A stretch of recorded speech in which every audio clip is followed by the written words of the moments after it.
Hello everybody and welcome back to the Player One SimGear Super Formula Lights Championship here on a Tuesday. It's time for Monza in the third last round of the championship. In 2 weeks we'll be crowning our champion at Zandvoort. After another round at Kota in 1 week's time, we'll be going to Zandvoort for our finale in what's turning out to be an incredible season. Well, last week at Spa we had a fantastic finish, just one lap of green flag racing after a late race safety car included Jack Mara ending up over and outside of the circuit and dropping down the order. He lost some points that day, but he's still very much involved in the championship conversation, along with probably 4 others who have got a realistic chance of winning. It's myself, Ian and James Parfitt along with you for this round of the championship. It has been raining. It's not going to rain again by the looks of things, James, and it's going to be an exciting Monza round. If you thought last week had slipstreaming, then you're in for something else here today. Yeah, but Spa had a bit of everything, didn't it? As you say, there was two cars, Dougie Gowans, Jack Maurer flying up in the air. Morris was, well, just absolutely spectacular, to be fair. But we come into, this is the thing now, we come into Monza and you've got that rundown into turn 1. And now generally in officials, when you see this track, you know full well to sit at the back. You know to wait, because I can tell you what, there's going to be a lot of termination going into that turn number 1, and I'd be aptly surprised, Mr. O'Leary, if they actually all make it through, but I'm a little bit worried. We will see if they make it. I'm not 100% sure, but we will see whether they make it or not. As the drivers now make their way out onto the circuit again for qualifying. There's barely any spray being kicked up at the moment. It's very, very dry. Just while they are, well, I'll say that now they've gone around the corner and it's a bit wetter.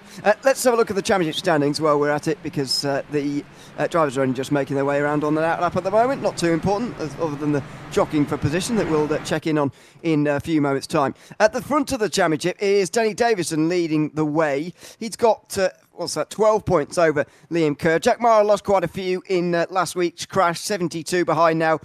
Danta 76 behind, with Craig Edwards 84 behind going into this round. Now, the organisers, as they do every week, sending us a sheet of things to look out for. They're putting everyone within 100 or so, or 110 points of the championship leader is still involved realistically. Phil Vella is one of those, but he is over 100 points behind, 105 back in 6th place. Probably needs to win 3 times, to be honest with it. If he's going to win this championship from here, it'll be a real turnaround.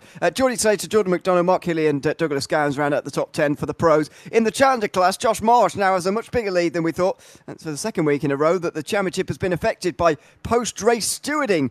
Jake Robillard is up to 2nd as a result. He's only 13 points behind. Tristan McLaren's 20 points behind. And that is because post-race, he was given a 15-point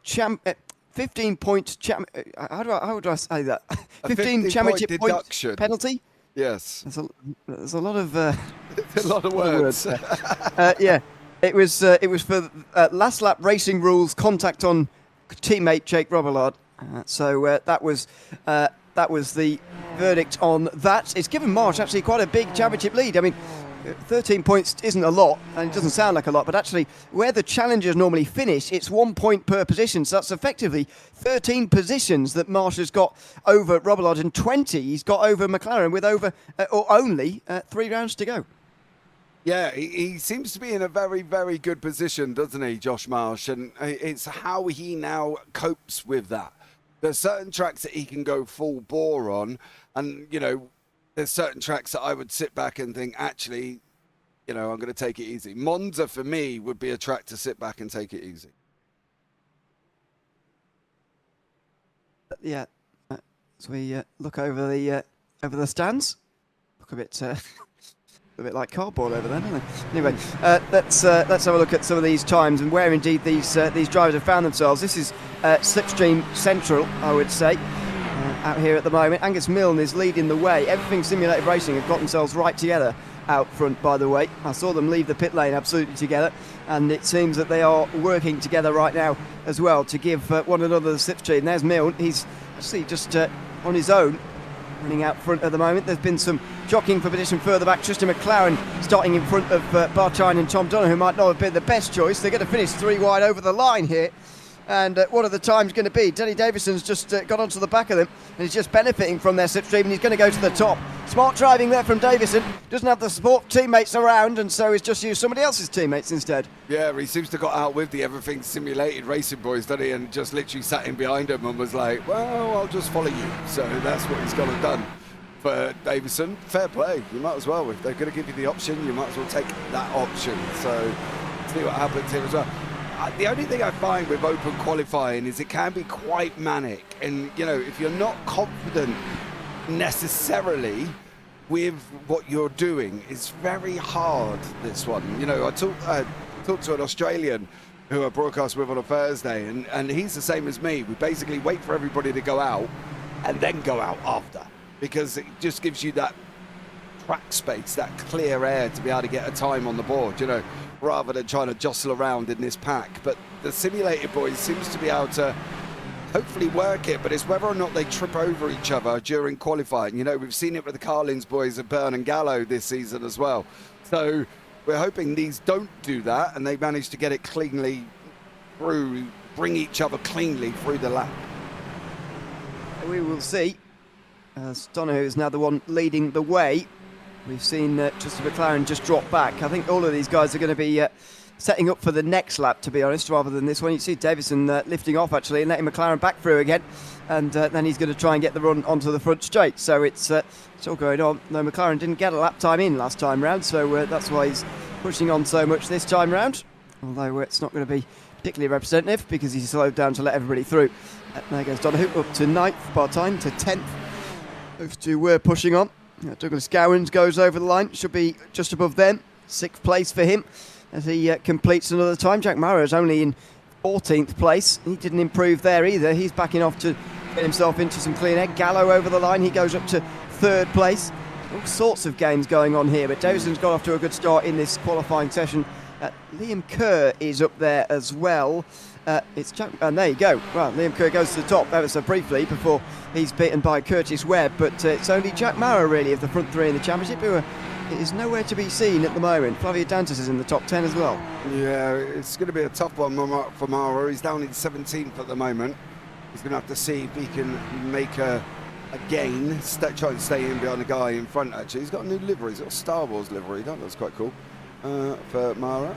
I don't know if that's representative of him flying up in space last week. It might be. You don't know. It could well be, couldn't it? Yeah, it could. Yeah. One of the few things I've seen actually a bit of. There you are. Popular culture. Space? Went to space? No, not space. Thank you for that. I was going to say, I can't imagine you as an astronaut, Mr. O'Leary. Oh, Jesus, I'm scared of space, that's for sure. Meanwhile, there's someone driving down the wetter part of the... well, I don't know which straight to call this, but anyway, just to dry off some tyres at the moment. Yeah, this is Sam Casinos. He's not on wet tyres, so I don't know why he's doing that particularly, but anyway, we'll leave him to it. He's running around there doing kind of your strategy at the back of the field, running around with not many people around you. It is a bit more peaceful back here. Maybe that is the call. Nice teamwork going on just in behind him as well, by the way, at the moment. Who is it behind? I think it's the Auto Moves cars, is it? Yeah, there's Downforce Racing in there at the same time, and then the Auto Moves esports guys in behind that as well. So there's a couple of teams develop it. Well, actually, to be fair, everybody's in a team. If we go to Carlins, there's Gallo and Byrne. Everything's simulated, we've already seen. Downforce Racing, well, they were doing that until, obviously, the Retty's gone off, but there's the other two. And who was it? One Auto Moves are also doing it as well. So a couple of teams working together here, trying to get obviously their drivers up as high as possible. That's the thing, I think, as well. When we know what Monza's going to be. You know, I've seen this in the Super Formula Series where one of the drivers, it was Tim Perry actually, where he was going through Lesmo 1 and 2 on the push to pass, and he ran the push to pass all the way through Ascari, all the way through Curva Parabolica, and all the way down to Prima Variante, all down at turn 1. So it's easily done there. So that just goes to show how far the slipstream is going to go. It's pretty much, apart from the wigglies in the middle, to be honest, you know, it's pretty much for the whole entire lap if you stay close enough. Yeah, it's a very unique circuit indeed. As see Liddon here, just also using the everything simulated cars to get a slipstream in the Challenger class.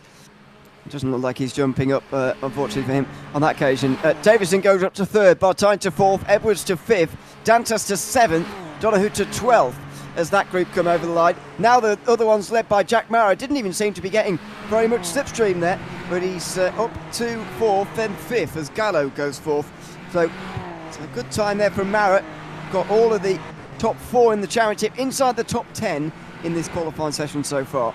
I'd be interested to know where this is going to stand representative to the pace in the race. Are we going to see, although Donahue's got a draft and he's put himself in the top 13, are we going to see the likes of Gowans, Milne, Pocock, Ridgway overtake him because of his race pace is not representative of his quali pace because of the draft? It's a very unique situation where they do end up going, you know, there could be somebody at the top who's drafted for the whole entire qualifying, but then it comes to the race and their race pace isn't quite as strong. Yeah, we'll find out. I think the advantage you got in the race with everybody around you again is that you can actually stay with people who are faster than you because of the slipstream as well. Here's Robert Ridgway. Haven't seen him driving for ages. Seen him around I'm not sure a lot, why he's awake, to be honest. It's like 2 in the morning. Pretty sure he was awake last week, but he was just chatting. Yeah, so, he was at Spa. No, Ridgway's clearly as one of the sponsors of the series. He's clearly determined to put his car out on the racetrack because it's like 2 a.m. or something for him at the moment. Yeah, I don't know what part of America is that. So yeah, it could be 20 to 4. It could be, yeah. It could be Y8 and bedtime. That's really primarily what it should be. Well, having said that, we're normally up until that time the night before this broadcast anyway, so that's fine. Tell people that. Not last night though. We were got a decent night's sleep. Sleep early. And until next week when we're up early. Yeah. But anyway, Ridgway moved up to 17th in that lap there. Still nobody getting anywhere near Curtis Webb, who set a 41.0, 4/10 quicker than anybody else, and well, he doesn't need to drive round anymore, I suppose, because that time he's not going to be beaten by anybody, and certainly not Robert Ridgway this time round, as he works his way over the or cuts the second chicane. Yeah, he had one of the everything simulated behind him, and unfortunately they went side by side going into the second variante, and Ridgway did not make the chicane. Unfortunately for Robert Ridgway, that's why he's where he is. Agnes Milne has got a green and a purple on the board at the moment. He's on his way for Ascari on the run up into the Michele Alboreto Curva Parabolica, if you want to give it its full name. I think it's changed, doesn't it? It will always be Parabolica in my eyes, but there you go. Through the final corner for Angus Milne, and he have a good chance of getting in the top 10 here. He needs half a second, and he's got that purple middle sector there, and it does get him up into the top 10. There you go, 8th place for him. Davison moves up to 2nd. It's effectively best of the rest, really, because nobody's getting past Curtis Webb, so that's very good news for Davison. You don't want to be right in the middle and right in the danger zone. You want to be up towards the front, on the front row. That's where Davison is at the moment. Yeah, and he's probably in one of the safe spaces, but it's so hard here. You want to be on pole, and then you see 3 wide behind you, and you just hold on and think, please miss me. You know what I mean? Please don't hit me. And then somebody comes through and wipes out the leader because they missed their braking point or something. I don't even know if Monza really matters where you are on the grid. I think you could just get hit from anywhere. That's the problem with that rundown. You could, but I think the chances do decrease if you're further forward. So I would certainly want to be there. I'd certainly rather be there than in the midfield or towards the back of the field as well. Thankfully, I think everybody is pleased about this. It stopped raining and the sun's actually come out, so we aren't going to have much moisture on the circuit heading down in towards turn number 1. We were told at the start of the day there's a 12% chance of rain. I didn't realise that that chance of rain would come before the the qualifying and the race and the important sessions towards the end of the at the end of the day, it actually happened, whatever the word collectively is for those two sessions, but never mind. There's your track condition, mostly dry, 3:20 in the afternoon. We've seen a couple of races this season, by the way, where it's got quite dark towards the end. Hopefully it doesn't happen again. It's the end of February now, so we can get away with a bit more daylight, but even so. Edwards moves up to third, Dantas moves up to second. Flavio Dantas really needs to gain some points if he wants to be involved in the championship finale. And because he's already 76 behind. And at the moment, he's taken that front row away from Davison to try and do that in the final minute of this qualifying session. But the problem with Dantas, he could have a great qualifying and make a mistake during the race. And then that great qualifying just puffs away because of an error. And that's the only thing I think for Dantas to work on is trying to make sure the race stays clean. And we have seen it a couple of times. I'm not just chatting rubbish. We have seen it a couple of times where he's done a great qualifying and then it all just goes Pete Tong. So, but then there's races at Spa where his qualifying will be representative of his pace and he took third. So, it's a bit up and down for Dantas, I think, this season. Yeah, it certainly has been. The checker flag now flies, and the last laps will be completed by everybody. Dantas of the front contenders is going to be the first of them to come over the line after Dantas.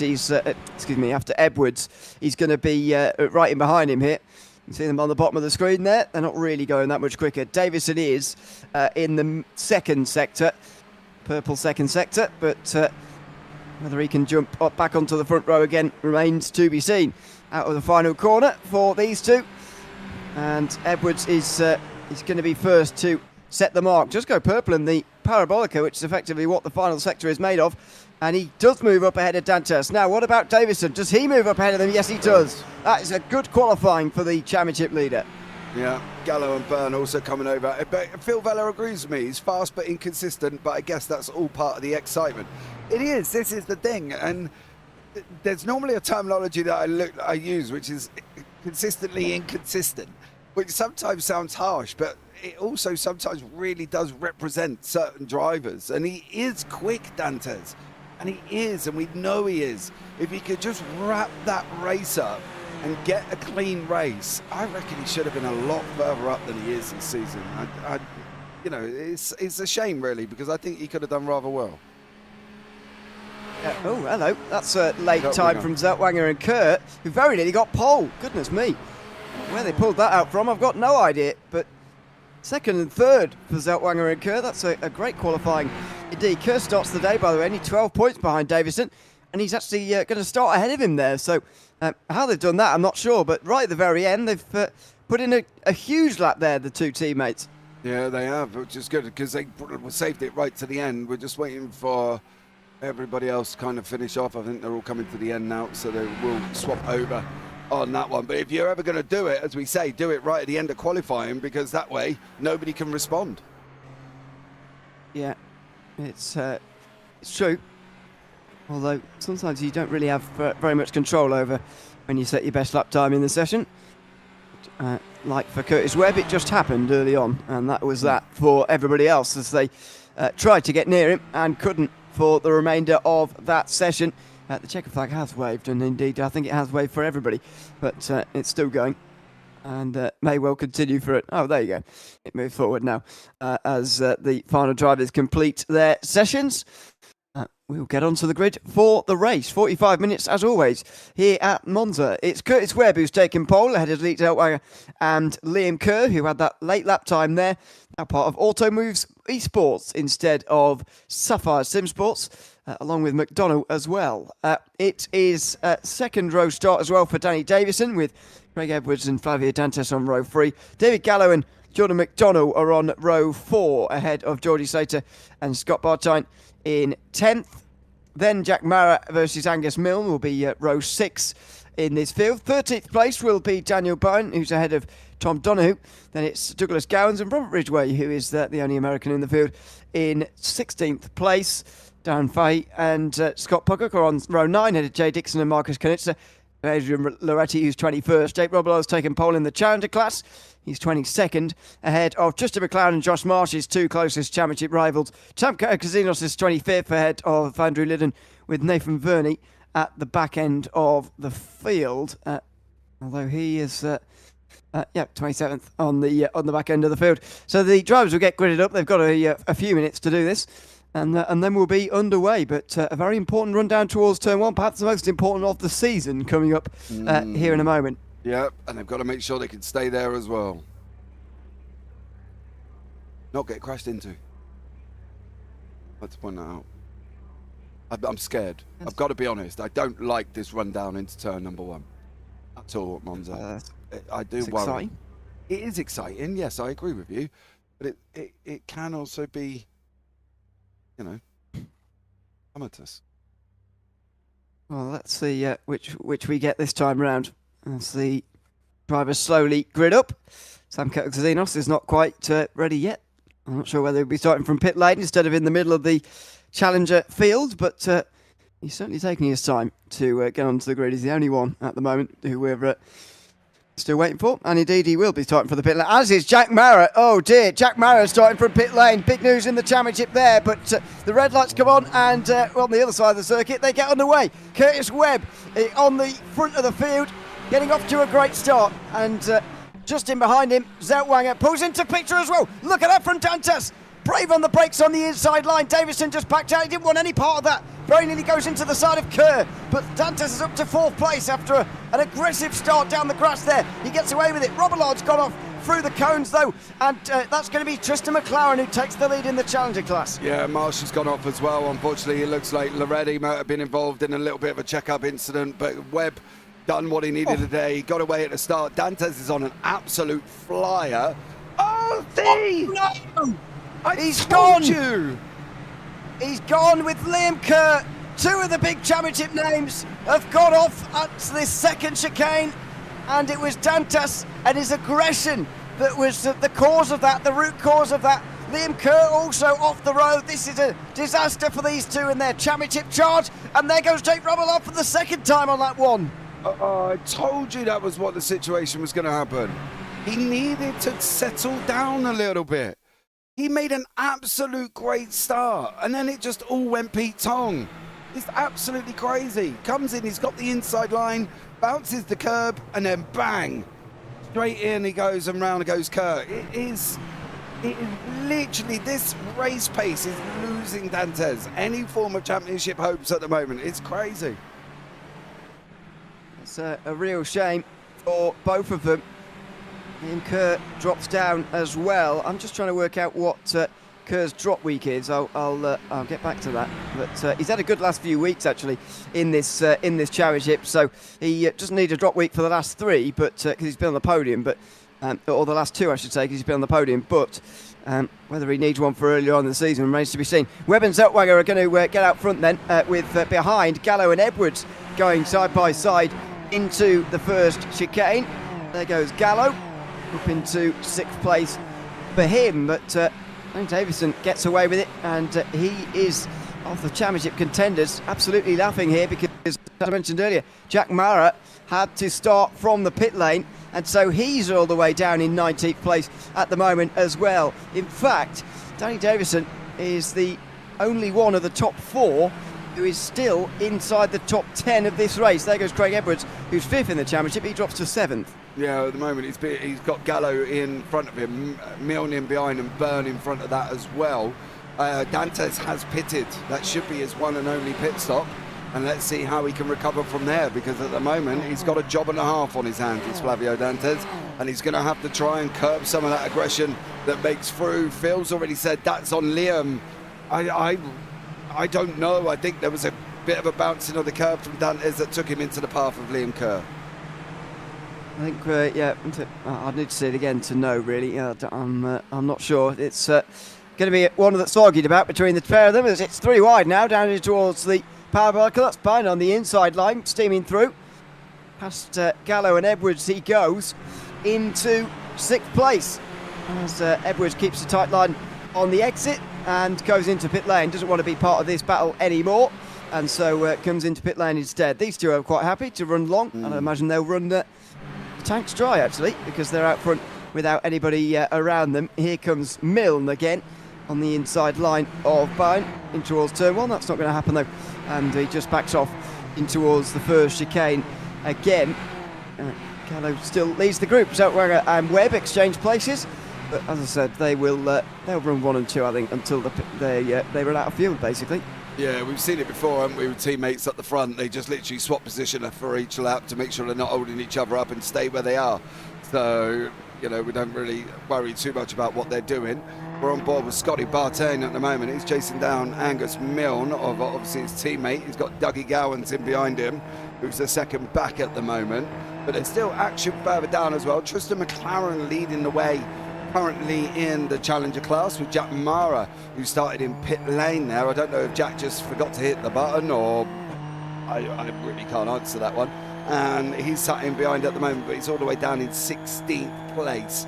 So Dantes is just cleared Kurt. Oh, in the shame chicane where they had the dramas the first time.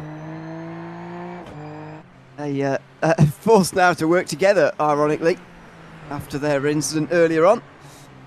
All the way down in the back of the pack. They have also made their pit stop, so they are even further back than they would be otherwise. Up ahead is Jay Dixon, Craig Edwards, and that's it of those who have stopped. So the top 20 are all still out there on the circuit, having not stopped yet. These two have. Bartain and Milne now will come and join these guys, although they're not going to gain many places through this strategy, these two, if it carries on like this. I mean, they're already not ahead of Dixon and Edwards. Bartain and Milne will be ahead of them as well in that case, and they're going to have to do a lot of overtaking here. I guess they think by pitting early they could avoid some of the overtaking, but that might not really happen for them. They probably could have done, but the problem is they've come out together. You know, you've put two people that's just had an incident, that have just crashed together, gone into the pit lane together, and come out together, and you're asking them to work together. That's not going to happen. It's like Spurs and Arsenal, never going to work together to beat Man City, are they? You know what I mean? No. Mara and Kanitsa are off the road by the looks of things together. And there you go. There's your answer. Jack Mara is having a difficult afternoon here at Monza. It was a big battle, I've got to say, they were involved in. And Mara is trying to make places all in one go. So went down the inside. It was good aggression, but he couldn't hold it on the brakes. Went for a big spin. Oh, and Kanitsa there just clips him as well. That might have done some damage to the two of them, actually. But this is all falling apart for the championship contenders. Jenny Davison's just running around without a care in the world in 4th place at the moment, and he is really benefiting from it. Oh, we've also just lost Marsh. Wow, Challenger championship leader. Yeah, Josh Marsh there. Knitz jumped straight back to pit lane. Oh, curb, more curb, too much curb, unfortunately for Mr. Marsh there. And around he goes. So, yeah, unfortunately for them, it's not looking too good. As you say, the man in actually quite happy position is Mr. Danny Davison. He's just chilling, sitting in 4th, letting everybody crash out, and he's just doing what he needs to do. He's actually getting himself into a position where next week he could seal the title at Circuit of the Americas if things go really well for him here this afternoon. He could actually seal the title a week early after a great championship fight. It would seem cruel, but it's a big advantage he's got at the moment. Kerr's in again, by the way. Liam Kerr's in again. It's his closest championship rival, Davison. And at the moment, there is nobody who can come and challenge him from here. Let's see what happened in towards turn 1 to Scott Bartain. Not sure this is anything related to Kerr. In towards turn 1. On the brakes, you can see from turning there, he was going too quickly. He slid himself straight around through the Rettifilio. So, Bartain is now down to 19th, behind Milne and Edwards, who have both stopped as well. Josh Marsh carried on, just up in front of them. He carried on after his drama at Scari last lap, so he's still 16th behind Tristan McLaren. But he's ahead of Jake Robillard, who came in on lap 1. Yeah, he is at the moment. There's discussion in YouTube. That was on purpose. Let me know what incident you're talking about there. I haven't seen any that have been on purpose. Interesting thing about Liam Kerr, there's no real reason he's just gone in, literally just entered the pit lane all on his own. But then it also looks like for them guys that, for Liam Kerr he definitely did, but Dantes is still running around, but he's now running around on his own, which might not be a bad thing, because he then can just get on and do his race pace, you know, without causing any dramas for himself. He hasn't got Kerr fighting it out. Unfortunately, Dixon, Bartain, Milne and Edwards all got out in front of him in their pit stops. So he might have to go, you know, try and gain quite a lot here on his own. But as long as he curbs that little bit of aggression he's got, he might be all right. Let's see. I agree, though. I think it is a good thing for him to be running around on his own for the moment. That really might help him. Here is Tom Donoghue and Douglas Gowans battling away for 8th place at the moment. I won't say battling, they're really just running around together. A lot of these drivers will have been scarred from the battles earlier in the day and might just be minded to be a bit more careful in the next few moments, because it's very, very incident-filled race so far with 10 minutes gone. Not many crashes that have seen people out the race though and having to tow back to pit lane, which, in case you're wondering, is why we haven't seen any safety cars here this afternoon so far. You are, or there is, I should say, a bit of criteria for safety cars to come out. We've seen one so far at Spa and the Red Bull Ring, rounds 2 and 5, but nothing above that. And well, there has been a lot of incidents. None of them have met the criteria for a safety car, so we stayed green so far. But how some of the championship contenders would love a safety car right now, just to bring the field back together again and bring them back into the championship fight, and how Davison would really not like a safety car at this moment. That's for sure. Here comes Fahy down the inside and through on Scott Pocock there for 10th place. Yeah, he did, made it move down and so on. Talking about Kerr getting taken out, I don't think he got taken out. I'm sorry, I don't.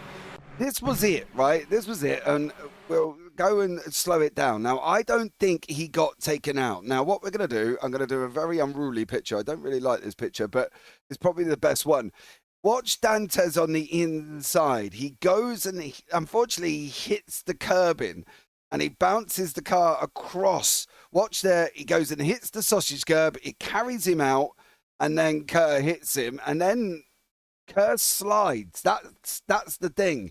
If we go back at the point of where Kerr then slides, and it goes into Dantes, I don't think it was intentional. I don't think it was anything, malicious. I think the fact that Dantes hit the curb, carried him over, put Kerr onto the curb on the outside, he accelerated and unfortunately slid the car, and it hit both of them. Kerr was 100% taking Chloe give over. I don't think that's right at all. Well, no, I would agree with that, but not on purpose. No, is what I would say. I don't. Yeah, I agree. He wasn't on purpose. No, but I don't think it was his fault either. It's. I don't think that one's on Kerr personally. I think above anything, actually, where this, as Davison, by the way, goes to third, above everything, actually, what this stems from, actually, is over-aggression, I think, from Dantes on lap 1 generally. Yeah. I mean, he was in the crash down towards turn 1. That's why Danny Davison lifted off immediately and said, absolutely, I'm not getting involved in this. And you could absolutely see why he would. As Justin McLaren goes deep there in towards turn 1, he will have to drop a couple of positions and back out the top 10 again after serving his slowdown penalty. But Davison backed off on the way towards turn 1 when he saw Dantes and the aggression he was showing. Not saying Kerr should have done the same thing, because it's not on him to do that, but I'm just saying that other people did see that Dantes was really throwing caution to the wind early on, and unfortunately it wasn't going to stick. It was one of those where actually the percent chance of him making it through to lap 1 the way he was driving is actually probably less than 50. He was hoping to get away with it, but just didn't, and unfortunately he's taken out another one of the big championship contenders along with himself. Yeah, and this is the thing, we talked about it, didn't we? We talked about his aggression during the race. It's something that Dantes needs to work on, and we know this, and everybody in the YouTube chat probably seen it before this season as well. Dantes has got great qualifying, but he's driving around and he's trying to make up hot lap the circuit constantly. And I think at the end of the day, it's his race. It's almost the urgency to get to the front. They turn around and say you can't win a race on lap 1, but you certainly can lose it. And Dantes has lost many this season from incidents regarding during the race. He's just got, he wants to get to the front, which is fine, and we understand that, and that's a racing driver's mentality. But you just can't do it like that. You can't go on a Formula Light, cold tyres, hurtling down into the second Variante, being squeezed on the inside and expect to hold it. He was going to hit the curb all day. He was going to wash out all day. And unfortunately, Kerr was still there. Kerr accelerated on the curb, which then spun the car up, and then the car snapped straight into Dantes. Would it have happened if Kerr hadn't accelerated on the curb? I don't know. Would it have happened if Dantes wasn't there? Of course, but at the same time he was, and Kerr accelerated on the curb and it put his car round. I agree, though, with Boxing YouTube chat. I think it will be deemed a racing incident because I don't think you can pin blame on any one driver. Dantes, yes, hit the curb, washed out. Kerr accelerated on the curb, spun the car up and straight into the side of Dantes. So I think it will go a racing incident as well. It'll probably get called in, and the RC, I think it's Pete Baxter's in there, and Peacock and Leif Williamson will look at it and decide what they're going to do. I think whether it's going to be a racing incident or not, I'm not sure. Although we haven't seen too many penalties dished out this season, so maybe he's right. Here is Douglas Gowans in towards the second chicane. Oh, don't get caught up on one of these curves either.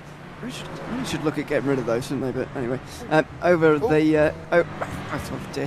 he goes, and back on again after rattling his bones out. Here comes Danny Davison again on the way towards turn 1. He's just exchanging places really with Jordy Slater, who is now a whopping 118 points off the championship lead at the moment, but Slater's actually got a good chance of moving quite a long way up in the championship because of everything that's gone on so far here today. So he's doing a good job cooperating at the moment with the championship leader. The clouds have all of a sudden come over quite quickly, haven't they? It's very sunny earlier on. We looked at the weather forecast before we came live that it wasn't going to rain, and I do believe it, but it's got a lot more cloudy now. Got a lot darker than it was, but then again we've seen that a couple of times this season where it's got dark and all of a sudden there is no rain. The interesting thing with Davison and Slater is quite, watching them is quite amazing, to be fair, because they're doing what Dantes and Kerr couldn't do. They're working together. Slater's going in front for a lap, then Davison's taking it back, and then Slater's taking it back, but they're not impeding in the process of doing it. They're not diving each other.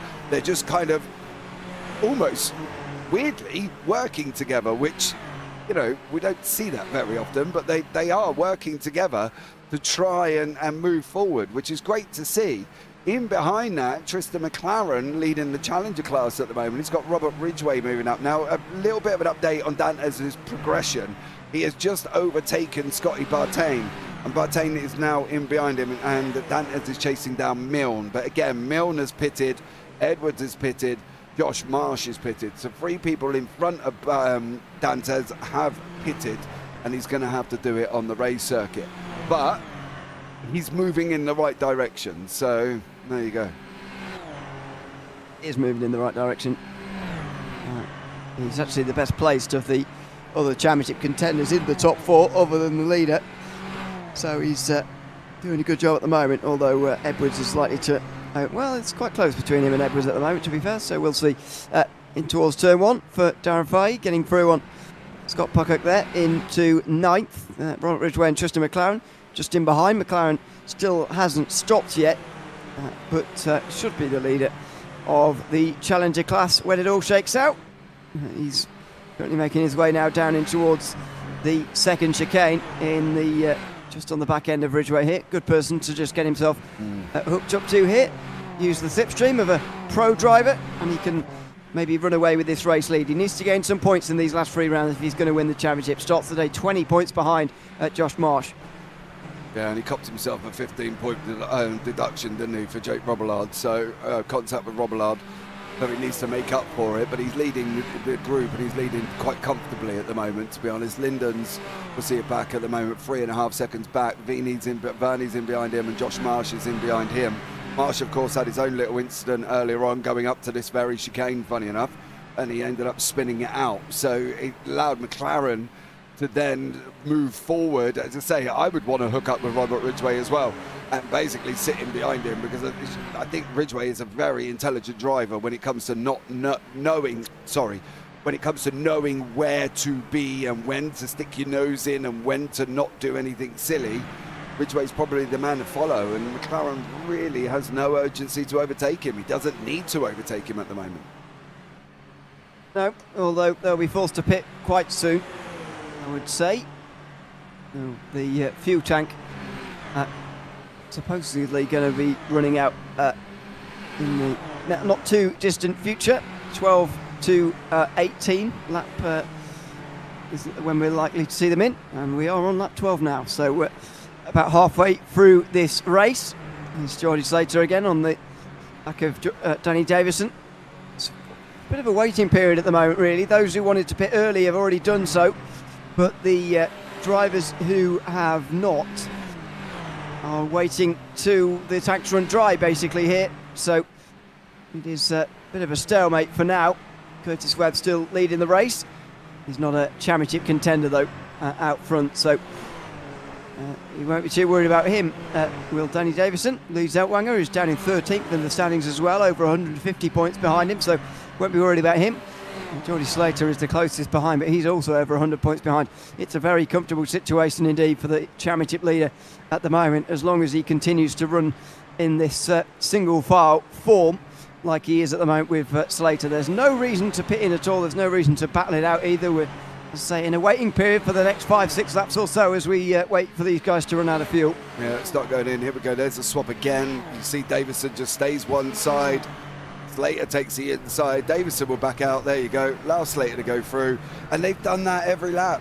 It's amazing that two people can actually work together like they are. And they've done the same thing every lap. It's interesting we've got a Benetton livery and a Ferrari livery, though. I do find that the irony of them two working together a little bit ironic. But there we go. They are, of course, representative of real life that don't actually work together at all. Yeah, and Slater this time has gotten a few temps away, although he's not broken the slipstream, so Davison's going to stay there in the next few moments. Behind Fahey and Pocock battling away for ninth, although it's not really a battle, as we mentioned, Ridgway and McLaren as well. Curtis Edwards is just in behind Curtis Edwards, goodness me. Craig Edwards, so I'm smashing him together with Curtis Webb. You're just making love children up on the racetrack, aren't you? I'm just smashing names together. Yeah, I know. Whatever you want. Sorry. You can have Flavio Marsh if you really want him. All right. Oh dear. It's all gone wrong. Yeah, Edwards, well, I was going to say he's on the back of Vernie, but it's taken me so long to figure out what his name is. He's actually through now into 15th place, so... Anyway, he's the point being he's actually on the back now of drivers who haven't stopped yet, but are not quite as quick as those towards the front, like Curtis Webb. So that's going to be a slight problem for Edwards. There is some gaps up in front, which would be good for him as long as Vernie doesn't come back and have another go. So this is an important part of the race coming up for those who pitted early, and it is for these two as well. Milne versus Dantas now. We're just on halfway. Yeah, Dantas got Milne, has caught up to the back of Milne. I expect him to... he's going to sit and wait for turn one, isn't he? Let's be real. You don't want to do that. He's going to get it back. URH, having to back out, not ideal, no. But then when you're Davidson and Slater, you've been working together throughout the whole race, mate. It seems to be working. They're staying in front of McDonald. So, it seems to work. I'm expecting Dantas to pull out any minute at this moment in time. There you go. He goes to the inside. And through on Angus Milne in 17th for an 18th place. Vernie versus Liddon has gone. That's why. Because we've got a spin for Andrew Liddon, unfortunately, in the Challenger class, and this is how it happened. There was battles going on in front of him, but he was completely on his own. Might have got in the gravel on the outside lines. He was just he's just got the traction too early around the corner, and he's slid around into a spin. So Andrew, and another one. There he goes. He'll be back on his way again, just in time. And so Liddon rejoins, this time 18th place, just in front of Scott Bartine, actually.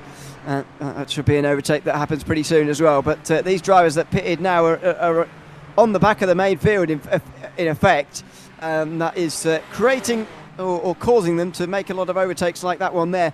And like this one here, Craig Edwards a lap or so ago, getting past Nathan Verney. They're all the guys who've made stops and who hasn't. Yeah, Edwards is the first one, so we'll see how high he can go, which will be give us a rough representative of how high Dantes is going to get at the same time. So we'll keep an eye on and see how these guys get on. Dougie Gowans has got Tristan McLaren for company. Dougie goes into pit lane. McLaren carries on. He lost a little bit of time to Robert Ridgway, so he'll have to try and claw that one back. You see in front, Fahey and Pocock, they've been swapping backwards and forwards. And of course, our boys back here in front end, Slater and Davison back together once more. There they are again, although nothing really different happening this time to what was happening when we last saw them. They are still running nose to tail in the battle for third place. This is actually side by side though. Scott Bartine does get through on Andrew Liddon as expected, and then dropped it. Oh, in exactly the same way that Andrew Liddon did last lap. Bartine spins in the same way after passing him, so he now drops down to 19th. Literally deja vu. You can't even tell the difference. Literally on the throttle, round he goes. Fahey sitting in the car going, I did that last time, thanks very much. And off he goes. Bartine does do a little bit of a better rejoin than Fahey, but you know, there we go. Exactly carbon copy. It was literally deja vu. Couldn't pick up apart even if you wanted to. Yeah, it was a few meters later, but I mean, really no difference. Oh, you pedantic person this morning, Mr. Oakley. I'm just saying, picking on a few meters. True. It is true, but it was still fun. It was ironic, that's for sure, if that's even the right use of that word. Meanwhile, into the pit lane for Danny Davison, who has had enough of that exchanging place business for third place. Bit surprised, but he's made the call. Now then, where is he going to be in relation to Craig Edwards and the rest of them who have made stops already? He's been 5 seconds in the box, a couple of attempts longer than the likes of Craig Edwards, who pitted a lot earlier in the day. And there he is on the way out, but not that far in front of Edwards. There goes Ridgway just up in front of Davison, and Tristan McLaren's going to be just in behind him. Wait for the camera to pan back here and get into vision. Danny Davison, where are the others? Quite a long way behind, but you know, not a huge gap at the moment. It'll just be a few positions ahead, Davison. Yeah, he's got about, what's he got at the moment? 6 seconds over Craig Edwards. Danny Davidson, 6 seconds. Yep. But now Davidson's in behind Ridgway again. Ridgway's not pitted, so for Davidson he doesn't really need to pressurise this. I don't even know if Ridgway's going to really put up a fight, to be honest, because he knows it's not his fight. He knows he's smart enough and, you know, confident and capable to be able to just, when you don't need a fight, Ridgway won't fight. He's like that. He will, you could already see him pulling to the right-hand side here, almost ushering him through on the inside towards the scar. I think Davison wanted to wait to the front straight, really, but he wasn't given the choice by the American. So Davison moves up to 10th and will continue to march on. McDonald responds. He'll be out quite close, I would say, to Edwards. So he'll certainly be behind McLaren, I think, Tristan McLaren, if this runs to form. And that shows us that actually Craig Edwards and Flavio Dantas actually on for a better result here than maybe we thought initially. They are maybe in the shout for a top 10, top 5 at the end of the day. Yeah, might be. It depends on how Dantes copes with everything in front of him, isn't he? Jordan McDonald's in pit lane, so it's whether or not, where's Dantes at the moment? He's coming around the final corner. Oh no, McDonald's not, he isn't. Yeah, McDonald's been in and out, so Dantes is not going to get McDonald. But he is in, what's he got at the moment? He's got 5 seconds to Craig Edwards, so it's a bit of a fight for him to get there. But unfortunately, he saw Jordan McDonald get out in front of him. Yeah, I thought he was going to get behind McLaren, actually, was McDonald, but no, he actually is just ahead.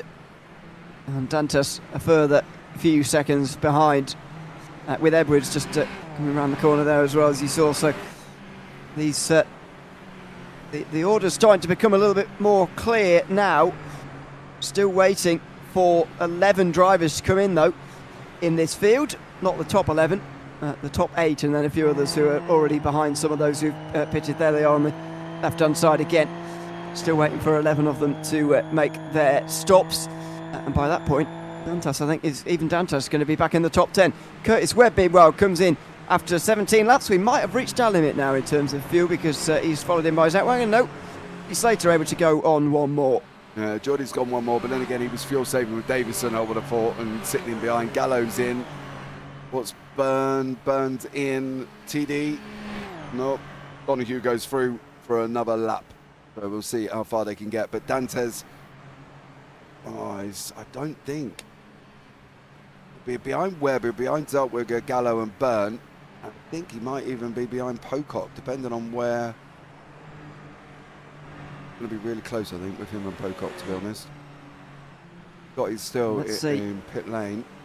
Dantes is behind the stand, that's annoying. No, he does clear Pocock. And is he going to clear Byrne as well, who's just on his way out here? It's going to be pretty close. Dantas going to be aggressive as well, because he's up to speed on the racetrack. He's going to pull to the outside line, and he's going to just go for the exit instead out of the first chicane. He backed out of that there. He didn't go for it at the first corner because he knew that the better chance was going to come later.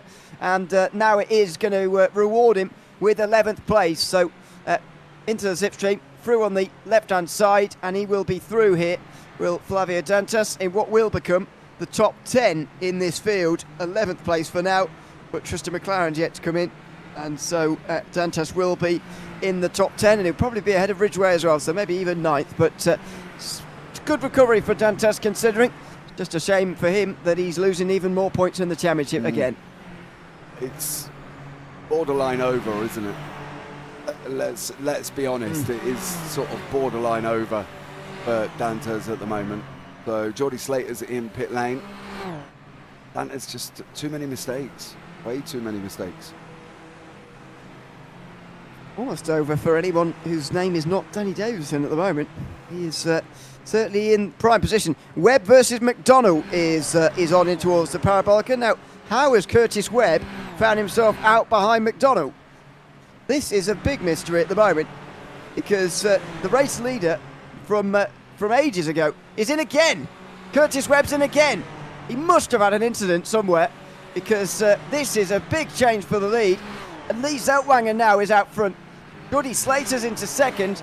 Then it will be Davison who's third, and he's got no front wing here as Webb, so he's clearly had something go wrong. He's got no front right tyre either. He's trying to brake for the and here it is, in towards Ascari.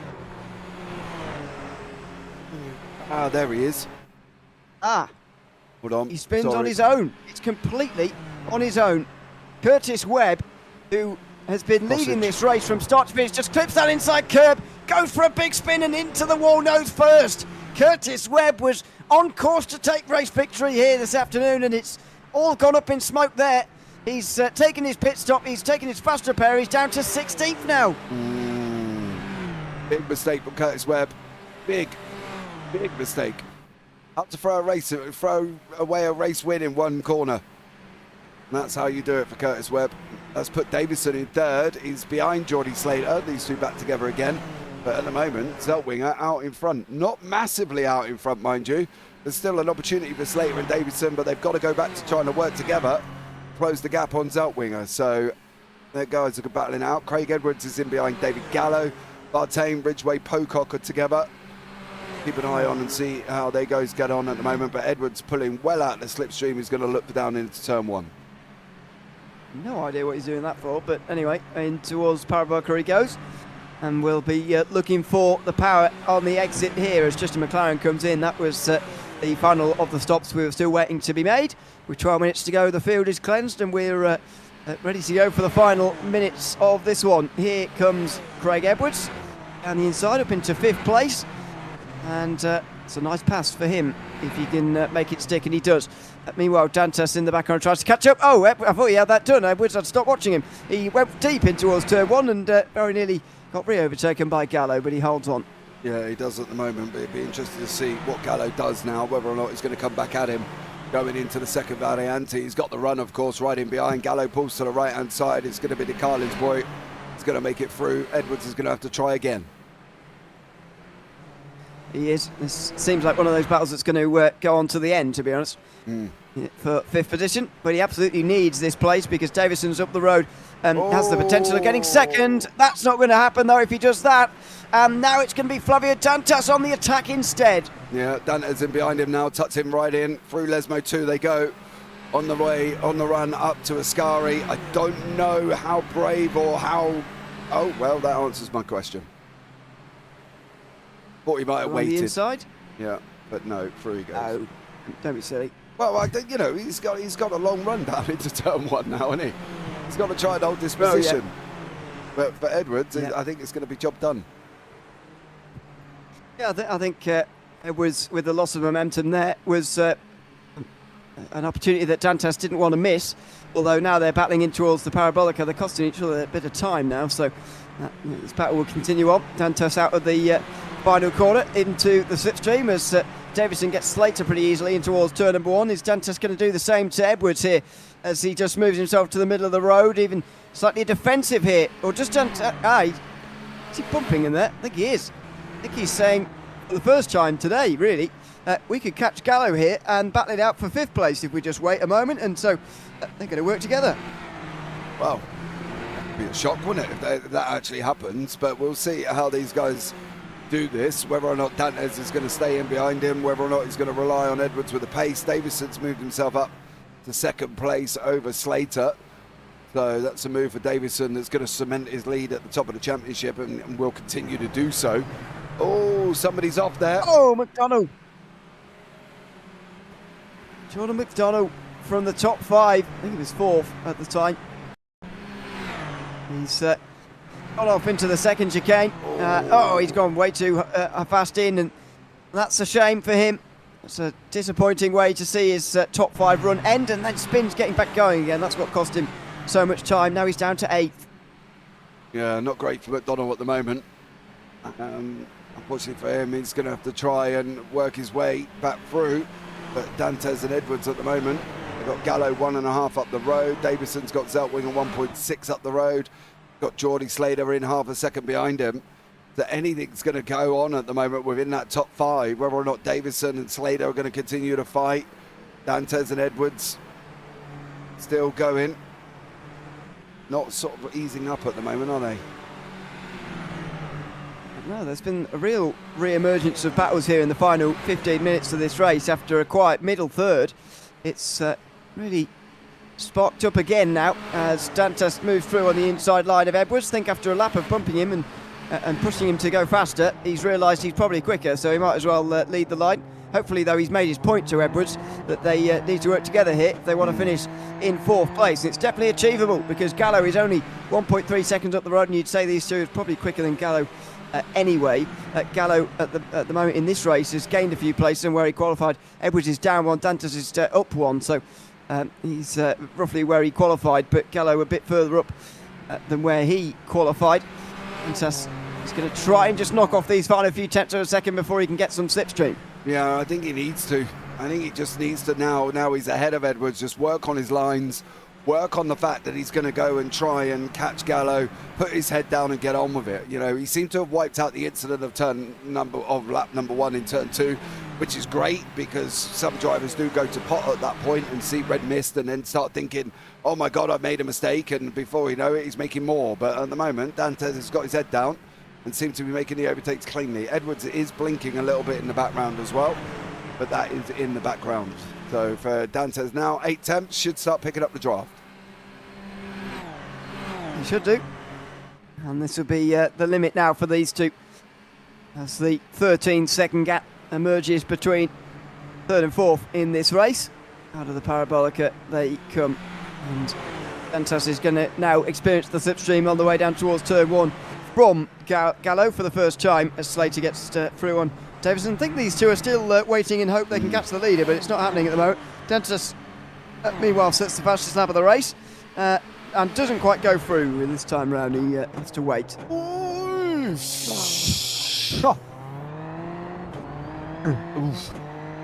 He nearly got a nose job then. It was very close, but he gets away with it. Actually, it's so close, he actually lost a lot of momentum, and he's now under a bit of pressure from Edwards here in the final 6 minutes, and he's not going to be punished for it, so we'll get away with it. But yeah, that was very close. I think that was Edwards knowing that they pulled right into Gallo, and I think from their perspective, if they start fighting now, they're going to lose more time. So I think it's best for them to chill out as they are. 6 minutes to go. Slater's gap to Zeltwinger with a fight, and he's done with. Davison has put it back to 2 seconds. So it's going to be really Davison and Slater what Davison wants to do. But I do want to pick up on what Phil said earlier on in YouTube chat. Danny is a very intelligent driver, and he is. He's not going to jeopardise any championship points for an extra couple on the racetrack. We'll see how hard he fights late on.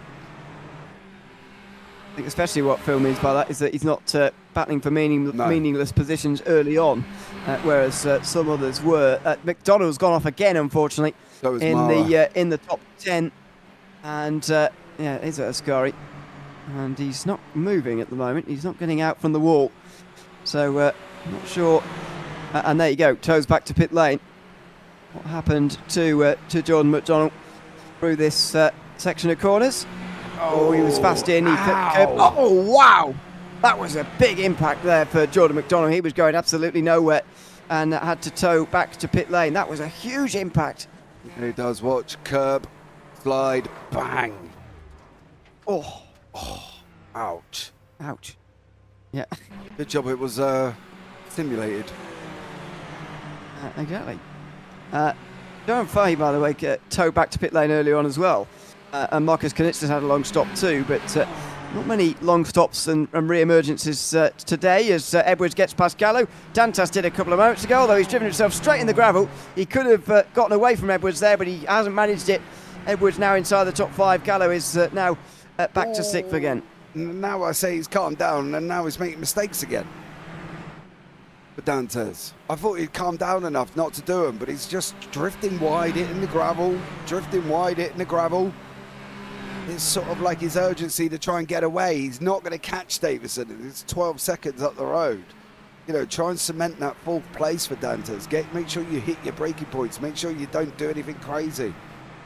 It's tough at the moment, but Edwards is going to get the slipstream now on the run up into Ascari, Parabolica, sorry. And at the moment, it could be down in turn 1 that Dantas gets done again. Let's see if the gap is small enough. It's at that range where he might get away with it, depending on his exit here, and that is a good exit out Parabolica as well. I think he will get away with it. He's not waving around dramatically, so that suggests that he will. Edwards is going to have bigger things to worry about here with Gallo. You can start to see a little bit of slipstream braking now, and there you go. Gallo gets alongside and through. Edwards lifts off, and that is that. So I think that's great news for Dantas.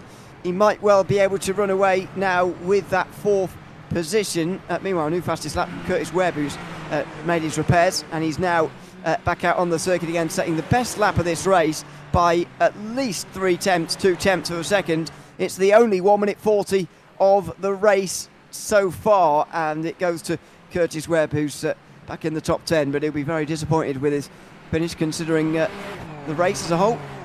Was given a drive-through. There's Jordan McDonald in YouTube chat. Was that for the incident with Dantas? Have they put blame on Kerr for that one? Was it a spin-up? Yeah, we'll see. It would make sense, because that was the only thing that Kerr was involved with that could have possibly given him that. I think so, yeah. I was wondering why he was with Dantas for quite a long time and then suddenly dropped all the way down.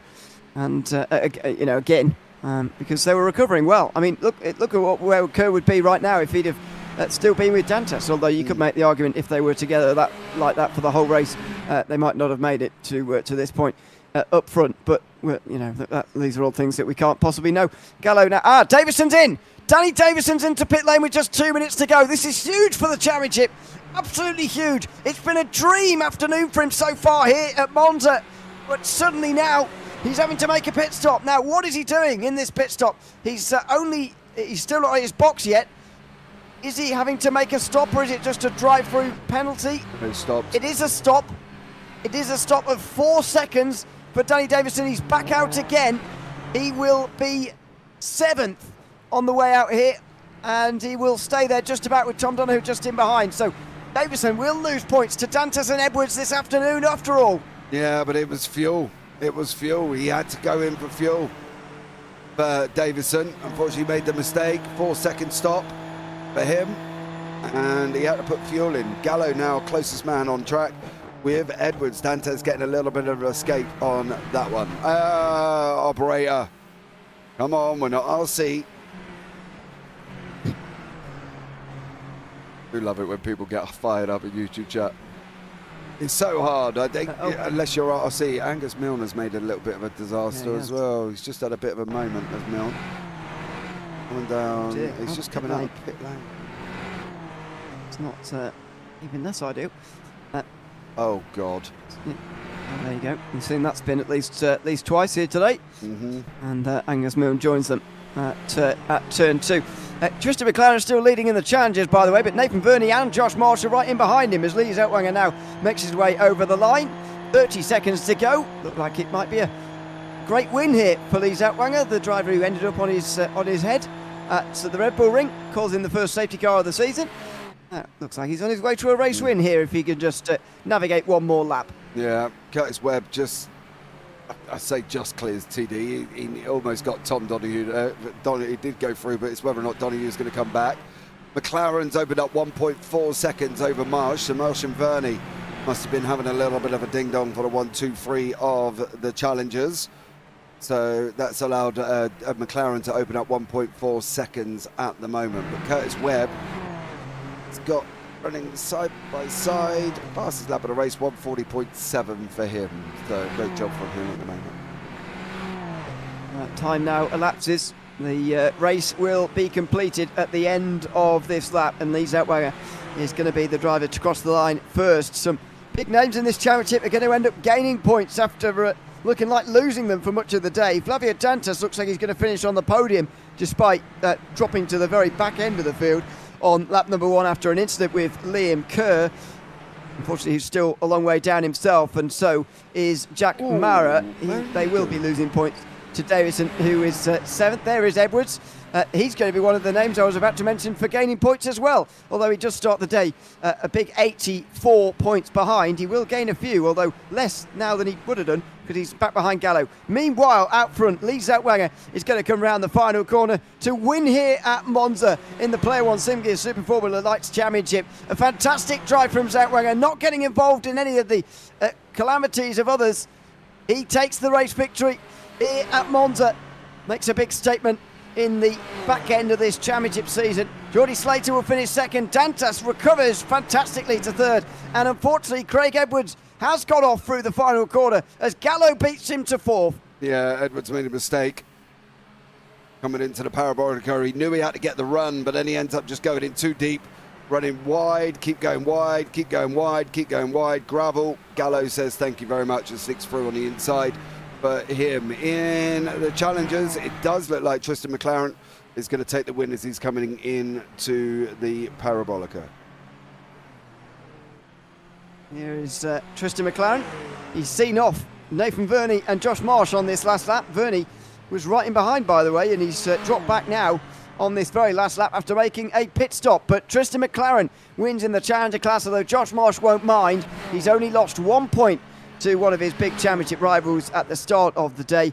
His championship lead will be 19 points over him, and he extends it by another 6 over Jake Robillard to bring it to bring it to 19 to him as well. So Robillard and McLaren, pending post-race points deductions, will be tied on points, 19 behind Josh Marsh with 2 rounds to go. Yeah, can they now get that position? That's going to be the thing.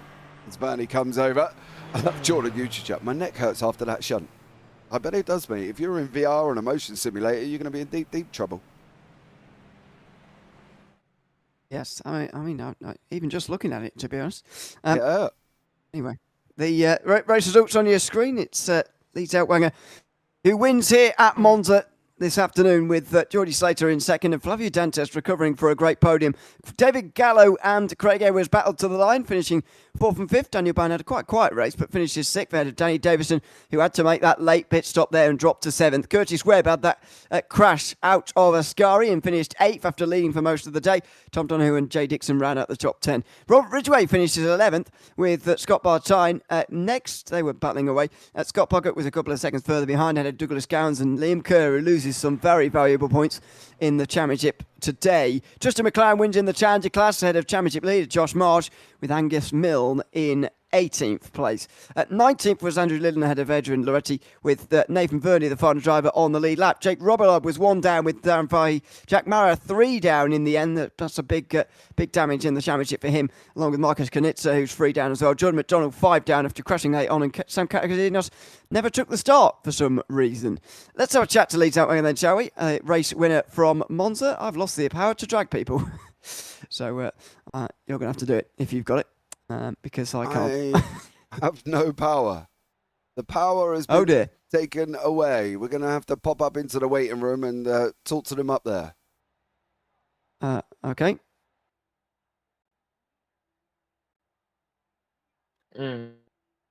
Right, gentlemen, just to let you know, we've had to jump up into here because we're not able to move you down into the broadcast booth. So that's something I will chase Thomas about.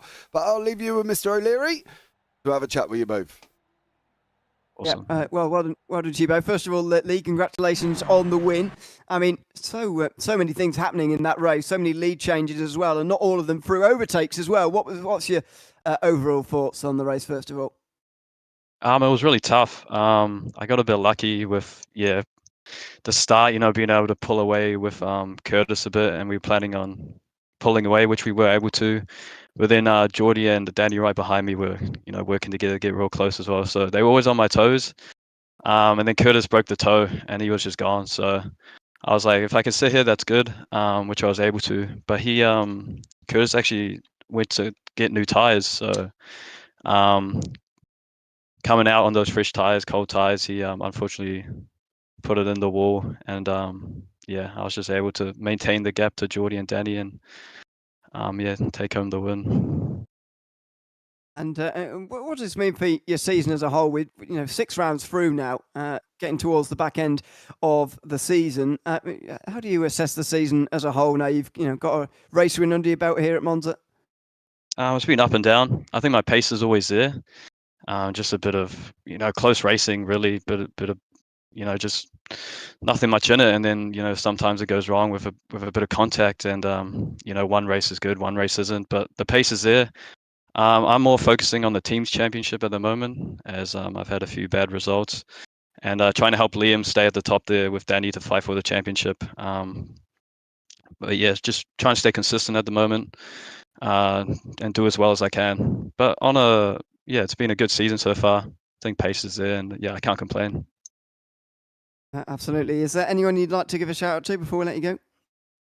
Big thanks to Auto Moves, Esports, Sim Black, Sim Magic, Custom Graphics, and Moto Tribe for sponsors. Also, big thanks to Dylan Cole for starting the team, Auto Moves Esports, which we've recently moved on to this week. And then big shout out to Jordan, which is Racing with Chips on Twitch. Just for the contribution and the banter, and all the boys in the Auto Moves team. Appreciate it. And you guys, of course, for the great broadcast and great racing to everyone else. Really appreciate it. It's been good. Absolutely. Well, thanks for coming to chat to us, and congratulations on the win. Thank you. Have a good night. Thanks very much. That's Lee Zeltinger, their first place in tonight's race, ahead of Geordie Slater, finishing 3 seconds further back. Congratulations, Geordie, on that. I mean, it was, as I say, a bizarre race in so many ways, so many lead changes and everything happening because of incidents and all sorts. But yeah, tell us a little bit about the race and what you saw and how it feels to come home second. Yeah, thanks, mate.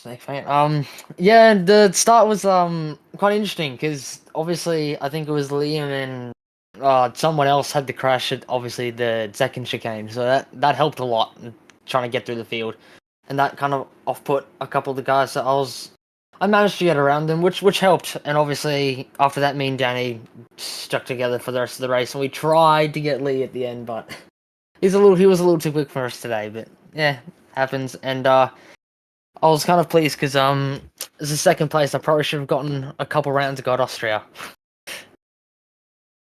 Yeah, it's a long time ago now, but yeah, on the podium again. Excuse me, this time round. You were 118 points behind the Championship League coming into today. You will have actually gained some points on Danny because he had a late pit stop in that one. Do you see yourself as a Championship contender with 2 rounds to go, or just too far away?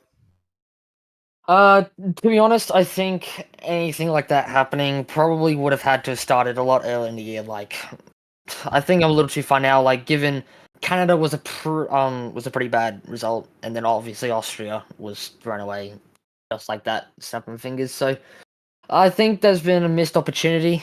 I think in that sense, which kind of made it a bit far away. Of course, I'm gonna still see what I can do in that regard, but I think I'll just focus on trying to do the best I can. And if it comes around as an opportunity, then I'll do what I can. Well, congratulations on finishing in second here tonight. Is there anyone you'd like to shout out before we let you go? I'll give a shout out to Danny. No, he worked quite well with me tonight. I think he had to pit for fuel. It's the only reason I can think of. But other than that, yeah, good work, Danny. Thank you. Yeah, I think that's the only thing I can think of as well, to be honest, the reason he had to pit. But there you go. Congratulations on finishing in second place here tonight, Geordie, and thanks for chatting to us as well. That was Geordie Slater, second place here tonight at Monza, just ahead of Flavio Dantas, who also joins us now. Congratulations, Flavio, on a podium and a great recovery as well. But I want to go back to the start of the race and lap 1. You were making some aggressive moves in towards turn 1 and then into the second chicane as well, where unfortunately it started to go wrong. Just tell us about the opening lap from your point of view.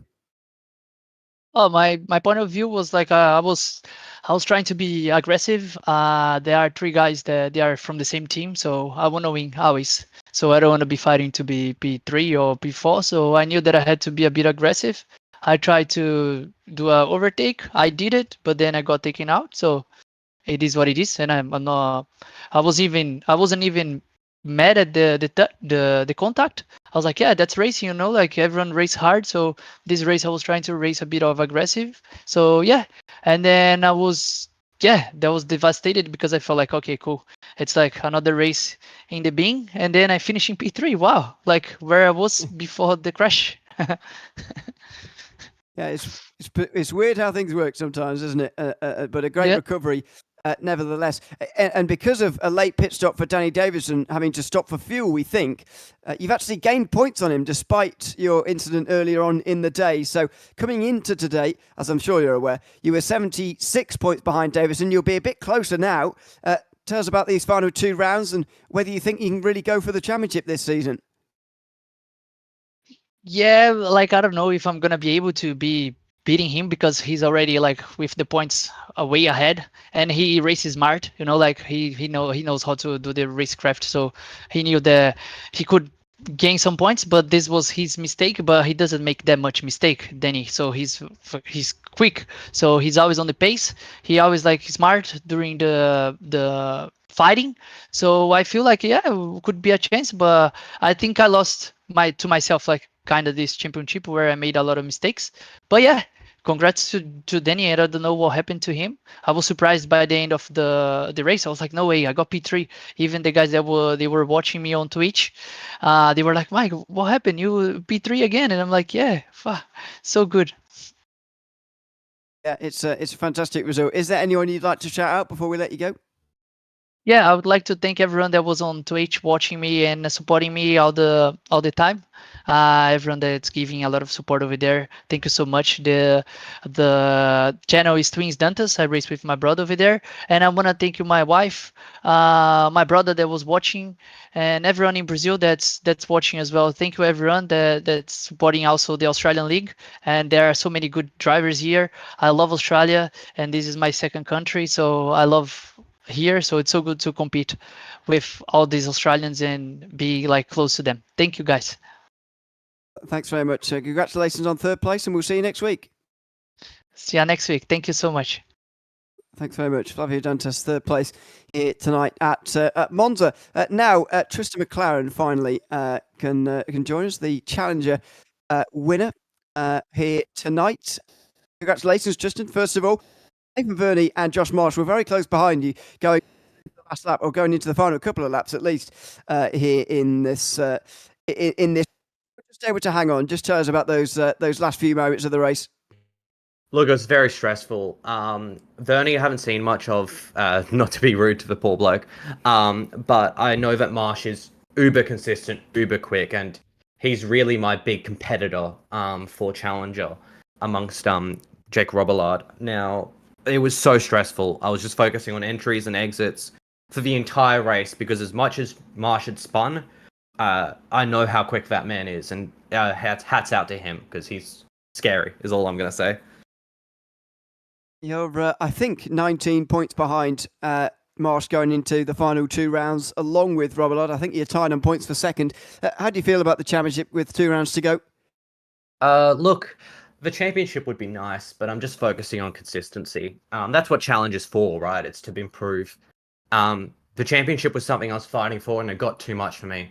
I'm just focusing on every single race, being consistent, and that's all I can do. We'll see what I can do in the last 2 rounds. I personally love Zandvoort and Coda. But, as I've said, Marsh is so quick. So we'll just have to see. We'll play it out on track. I think you've got a head start over almost everyone if you like Coda. In that case, you'll be going well, I reckon. Is there anyone you'd like to give a shout out before we let you go? Yeah, just to the team, Everything Simulated Racing, Valve Esports, just to RSW Graphics who do all our liveries, and they're the guys to go to. Everything Simulated, Shannon's a legend. Go get your simulator from him. RKS, amazing gloves. I shipped them last time. I couldn't race without them. I just can't. They're so good, so well, high quality and excellent. Adrenaline vents for all your simulator needs at any function, and home computing for any computer builds. Thanks so much, guys. You're so great. Thanks very much, Tristan, for joining us, and congratulations on the win. Thank you so much. You guys have a great day. Thanks very much, Tristan McLaren, the winner of the Challenger class here tonight in this 6th round of the Player One SimGear Super Formula Lights Championship. Well, James, it was a good race in the end, a quiet middle third, a lively start and lively finish as well. And after what was looking like a great day for Danny Davison, suddenly we've got a real championship on our hands here. It's still very much alive with 2 rounds to go. It is, and they're not the most easiest 2 rounds, are they? Let's be real, we're off to Kota, which is not my favourite circuit, and I'm pretty sure it might not be other people's favourite circuits either. And then we go to Zandvoort, completely different circuit to Kota. So I think these last 2 rounds are going to be amazing. I do think, no offence to anybody else, Davison might just have too much there. But I've got to be honest, I did like Tristan McLaren's answer in the Challenger. You know, just trying to improve, which is, as he said, is what Challenger is for, and that's what he's trying to do. So I think that's amazing from McLaren there, using, his brain to realise why he's in Challenger and what he's got to improve on.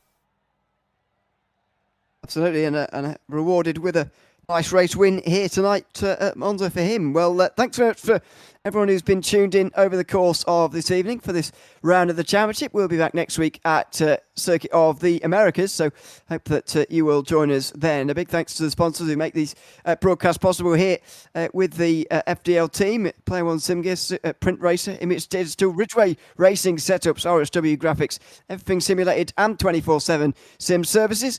A big thanks to all of them who make these broadcasts possible here. You've been watching the Player One SimGear Super Formula Lights Championship here on the JFP YouTube channel. Make sure you come back next week, because on the 4th of March we'll be racing at Circuit in the Americas, same time, same place, and the week after that is our championship finale. So very much hope to see you then. I've been Ewan O'Leary alongside James Parfitt until we see you in Circuit in the Americas in 1 week's time. Goodbye for now.